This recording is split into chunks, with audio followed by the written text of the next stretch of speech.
Hello, আসসালামু আলাইকুম guys. Daily blog by শান্তাতে আপনাদের সবাইকে স্বাগতম। তো গতকালকে আপনাদের একটা ভিডিওতে আমি দেখিয়েছিলাম যে আপনাদের ভাইয়া একটি হাঁস এনেছিল বাজার থেকে। তো সেটি আমি কিভাবে পরিষ্কার করলাম, কিভাবে কাটলাম, সেটি আজকে আপনাদের সাথে শেয়ার করব। তো হাঁসটাকে আপনাদের ভাইয়া বাজার থেকেই জবাই করে নিয়ে এসেছিল। তো আমি বাজার থেকে আনা সেই ব্যাগটা খুলে হাঁসটাকে দেখছিলাম যে হাঁসটা কেমন হয়েছে। তো হাঁসটা আমি হাতে নিয়ে দেখছিলাম, আসলে হাঁসটা অনেক ভারী ছিল আর হাঁসটা অনেক দেখতে মোটা ছিল। তো হাঁসটা আমার অনেক পছন্দ হয়, তো আমি ঘুরিয়ে ঘুরিয়ে হাঁসটাকে দেখছিলাম। তারপর হাঁসটা পরিষ্কার করার জন্য আমি চুলায় পানির পাতিল বসিয়ে দিলাম। পানিটা ফুটে ওঠার পর আমি হাঁসটাকে বেছে নিব। তারপর শাশুড়ি মাকে ডাকি, তো শাশুড়ি মা এসে দেখছিল হাঁসটাকে, তো দেখে অনেক খুশি হয়। তারপর শ্বশুর আব্বুর কাছে নিয়ে যায় হাঁসটাকে দেখাতে। তো শ্বশুর আব্বু দেখে বলছিল, হাঁসটা দেখেই সে চিনে ফেলে, আসলে এটা হাঁসই ছিল। হাঁসটার গায়ের রং দেখেই বুঝে ফেলে। তো আমার গরম পানিটা হয়ে যাওয়ার পর আমি হাঁসটার গায়ে ঢেলে দেই।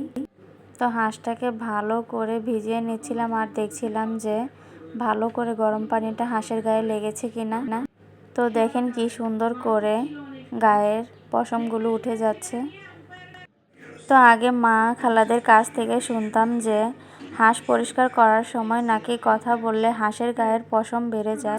তো আমি চুপচাপ করে একা একা এই হাঁসের পশমগুলো পরিষ্কার করছিলাম।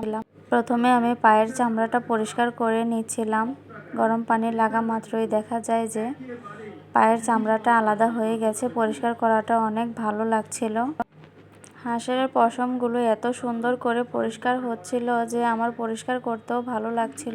তো আমি হাঁসটার গায়ে ভালো করে উল্টে পাল্টে গরম পানি লাগিয়ে নিচ্ছি, যেন পরে পশমগুলো উঠাতে আমার কোনো অসুবিধে না হয়।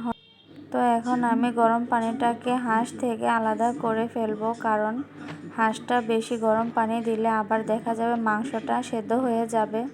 তো রান্না করার পর তেমন স্বাদ পাওয়া যাবে না বেশি সেদ্ধ হয়ে গেলে। আমার হাঁসটা এত সুন্দর করে পরিষ্কার হয়েছে, দেখেন হাঁসের গায়ে একটা পশমও নেই। হাঁসের চামড়া কিন্তু অনেক স্বাদ। তো আমি হাঁসের চামড়াটাকে ভালো করে আগুনে সেঁকে নেব। আপনাদের ভাইয়া তো প্রথমে হাঁসটাকে দেখে ভেবেছিল যে আমাদের খালা মনে হয় পরিষ্কার করে দিয়ে গেছে। আমি যে পরিষ্কার করেছি সে আসলে বিশ্বাসই করতে পারছিল না এত সুন্দর করে পরিষ্কার করা দেখে। তো দেখেন আমি ভালো করে আগুনে সেঁকে নিচ্ছি হাঁসটাকে। আগুনে সেঁকে নিলে চামড়াটা একটু শক্ত হয়, তো বটিতে দিয়ে যখন কাটবো তখন কাটতেও ভালো লাগবে। তো আমি ভালো করে সেঁকে নিচ্ছি উল্টে পাল্টে, যদি ছোট ছোট পশম থেকেও থাকে তা পুড়ে যাবে। আমার কাছে তো হাঁসের মাংসের চেয়ে হাঁসের চামড়াটা বেশি ভালো লাগে, আর চামড়াটা যদি মোটা তেলতেলে হয় খেতে খুব স্বাদ লাগে। তো হাঁস আনার কথা ছিল আপনাদের ভাইয়ার বিকেলবেলা, কিন্তু দেখা যায় যে সকালবেলা অফিসে যাওয়ার পথেই বাজার করে নিয়ে আসে। তো আমি খালাকে বলে দিয়েছিলাম যে বিকেলবেলা আসার জন্য যে হাঁস নিয়ে আসবে। তো খালা তুমি বিকেলের দিকে তাড়াতাড়ি এসে পড়ো। তারপর আপনাদের ভাইয়া যখন সকালবেলা হাঁসটা নিয়ে আসে তখন তো খালা কাজ করে চলেই যায়। তারপর জবাই করেও নিয়ে এসেছে, এখন তো আর রাখা যাবে না, তাই ভাবলাম যে আমিই পরিষ্কার করে ফেলি হাঁসটাকে। তো হাঁসটা পরিষ্কার করতে আমার ভালোই লেগেছে, খুব তাড়াতাড়ি পশমগুলো উঠে গেছে আর এতটা পরিষ্কার হওয়া দেখে আমি নিজেই অবাক হয়ে গেছি। তো আমার কাছে ভালোই লেগেছে হাঁসটা পরিষ্কার করতে। হাঁস পরিষ্কার করা শেষ, এখন হাঁস কাটার বাকি। তো দেখেন আমি হাঁসটাকে কিভাবে কাটছি। হাঁসটার মধ্যে অনেক তেল হয়েছিল, তো হাঁসটাকে তেলের জন্য আসলে ধরাই যাচ্ছিল। হাঁসটাকে কেটে দেখলাম হাঁসের পেটে ডিমের জরা হয়ে গিয়েছিল, আর কিছুদিন পরে হাঁসটা ডিম পারত। হাঁসটা কিন্তু নতুনই, একবারও ডিম পারেনি মনে হচ্ছে, কারণ এই হাঁসটার ডিমগুলো অনেক ছোট ছোট ছিল। হাঁসটা কিন্তু অনেক মোটা তেলতেলে ছিল, দেখেন হাঁসের মাংসের গায়ে কি পরিমাণ তেল। আপনারা যারা হাঁস পছন্দ করেন তারা সহজেই হাঁস পরিষ্কার করতে চাইলে অবশ্যই গরম পানি দিয়ে হাঁস পরিষ্কার করবেন, তাহলেই খুব সহজে হাঁস পরিষ্কার করে ফেলতে পারবেন। আমি আমার শ্বশুরবাড়ি এলাকায় অনেককেই দেখেছি যে হাঁস পরিষ্কার করে, তারা জবাই করার পর সেই পশমগুলোকে টেনে টেনে তুলে তারা পরিষ্কার করে, পরে আগুনে দিয়ে সেঁকে নেয়। আসলে এভাবে করলে দেখা যায় নখেরও অনেকটা 12টা বেজে যায়। তারপর পরিষ্কার করা অনেকটা কষ্ট হয়ে যায়। গরম পানি দিয়ে যদি সহজেই পরিষ্কার করা যায় তাহলে কেন এভাবে টেনে টেনে তুলবো হাঁসের চামড়া, পশম। আর হাঁসের তো চামড়াটাই বেশি মজা, তো কেন চামড়াটাই ফেলে দিব আমরা। তো আমার শাশুড়ি আম্মু আমাকে বলছিল যে হাঁসটার ইয়েগুলো ভালো করে দেখে নিও। অনেক সময় দেখা যায় যে হাঁসের কলিজার সাথে যে একটা পিঠ থাকে, এটা অনেক সময় গলে যায়, তারপর মাংসের সাথে লেগে অথবা কলিজার সাথে লেগে সেগুলো একটু তেতো হয়ে যায়। তো আমাকে বারবার সাবধান করছিল। তো আমি খুব আস্তে আস্তে পরিষ্কার করছিলাম যেন সেটা না গলে যায়। তো আমি খুব সাবধানেই পরিষ্কার করছিলাম। তো আমি খুব সুন্দর করে হাঁসটাকে ভালো করে পরিষ্কার করে কেটে নেই।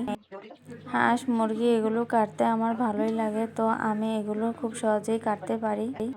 তো এগুলোকে আমি ভালো করে টুকরা করে রেখে দিচ্ছিলাম যেন আমার পরবর্তীতে যখন রান্না করব তখন যেন কোনো ঝামেলা না হয়। সব কিছু পরিষ্কার করে ভালো করে রেখে দিচ্ছিলাম।